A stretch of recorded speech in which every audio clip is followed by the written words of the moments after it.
Hey guys and ladies, this is Scott Marker. This is Ask an MMA Ref series for Submissions 101. This is your opportunity to ask a person, myself, that's been refereeing for years and years and years and refereed hundreds of MMA matches, what questions you have on what goes through an MMA official's mind inside and outside the cage.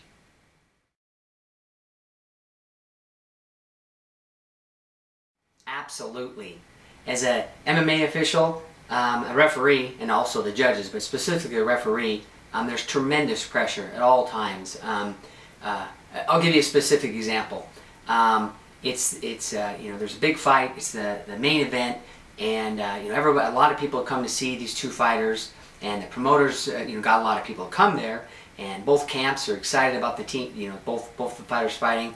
And within the first 15 seconds, one fighter takes the other fighter down and starts just pounding the other person, right? So me as an official, I'm going to be right in on there looking at it, and and I've done this before with the main event. I've stopped a fight, and now the promoter isn't happy, the crowd's not happy, one of the fighters might not be happy.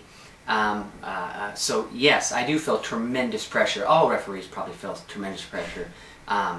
From the outside, because all of them aren't going to be happy that you stop the fight.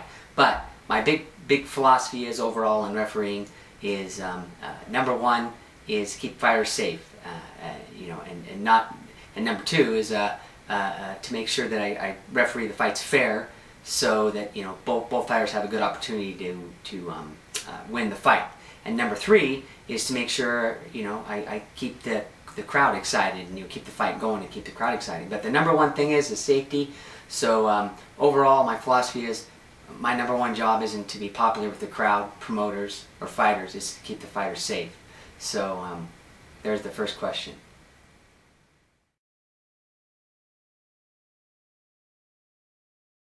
Stalling, is a problem.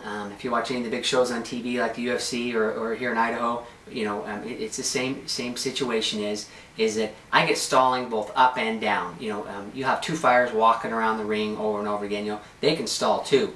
And how I handle both situations is I actually coach them. I'll clap my hands and say, "Hey, come on, guys! Come on, guys! Come on! Come on! Come on! Give us some action!" And in between that, usually the crowd starts doing a little bit of murmuring and booing, and not always, but usually that really does help them out. You have to coach people, because sometimes they'll just walk around and around and around, and you've got to kind of encourage them. So I encourage them. And on the ground when they're stalling, I do the same thing. I say, hey, one guy's on top and got the other guy and kind of, has him stuck, and, not really doing a lot of action, and I'll clap my hands and say, hey, come on, give us some action. And then I'll sometimes specifically say, hey, top guy, give us some action, or I'm going to stand you up. And more times than not, that actually gets the fighters, both of them, going. So stalling, I find that if you just stand there, they're going to stall out, and the crowd's going to start booing and stuff like that. So I try to encourage them overall to keep the action going, and it's kind of a balance. And so I sit there and wait, and then if nothing's happened, you gotta coach them.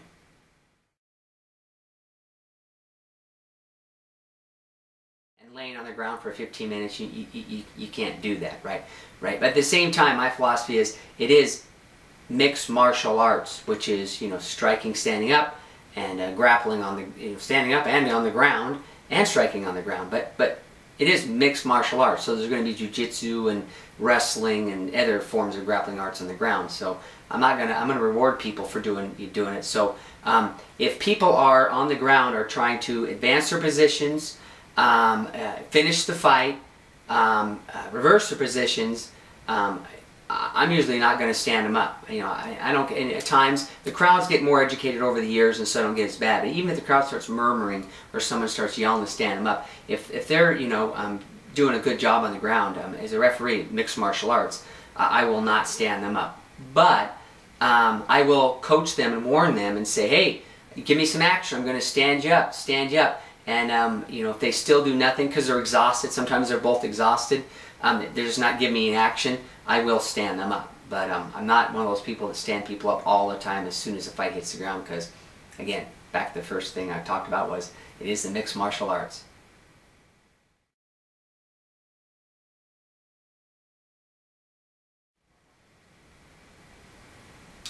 Next question is, what's my feelings about elbows from 12 to 6, right? I have really strong feelings about this.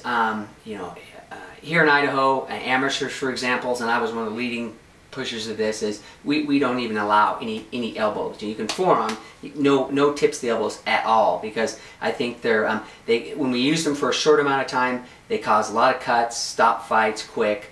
Crowd doesn't like that. Fighters don't like that. So I just thought it was one step too much, so I stripped them out. Now we're talking about the pros. They are legal. In the big shows on TV, I personally think that they need to be more strict on the rulings, because a lot of times the people are coming from all these different angles, and they almost are saying, oh, they have to be perfect before they're against the rules. Well, really, any of these type of things are coming from 12 to 6. So, it is me personally as a referee. The key is the rules meetings are real important. Is that you got to lay the groundwork. I'm real specific on what I'm gonna call them on. And elbows for the amateurs, I say no elbows whatsoever. I'm going to warn and take points right off, or even disqualify people. So keep away. And it really hasn't been a problem. For years we've been doing that. It just hasn't been a problem. I mean, keep away from elbows. And for pros, I tell them that any of this type of stuff is against the rules, right? Now they can do other stuff with them, but I just think that the 12 to 6 elbows really is an official. If they're against the rules, they're against the rules, and you need to make sure you be fairly strict with them. At least that's what we do here in Idaho, and we tend to see less cuts and less damage.